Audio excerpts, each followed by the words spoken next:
Patuakhali Bauphal nursing ইনস্টিটিউটের চরম শিক্ষক সংকটের সময় ডাক্তার মিরাজের বদলি মানেন না শিক্ষার্থীরা। এ নিয়ে আজ শিক্ষার্থীরা একটি মানববন্ধন কর্মসূচি করেছেন বাউফল নার্সিং ইনস্টিটিউটের শিক্ষার্থীরা।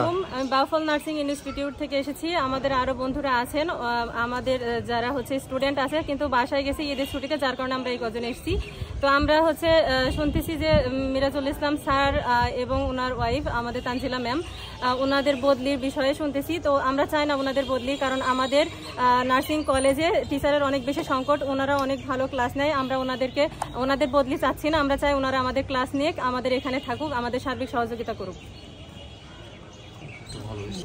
ডক্টর মিরাজুল ইসলাম স্যার আমাদের মাইক্রোবায়োলজি ক্লাস নেয়, তো উনি এখান থেকে যাতে না যায়, আমাদের এমনিতেই অনেক শিক্ষকের সংকট, তাই আমরা চাই ওনার যাতে বদলি না হয়। ডক্টর মিরাজুল ইসলাম স্যার আমাদের মাইক্রোবায়োলজি ক্লাস নেয়, তো উনি এখান থেকে যাতে না যায়, আমাদের এমনিতেই অনেক শিক্ষকের সংকট, তাই আমরা চাই ওনার যাতে বদলি না হয়।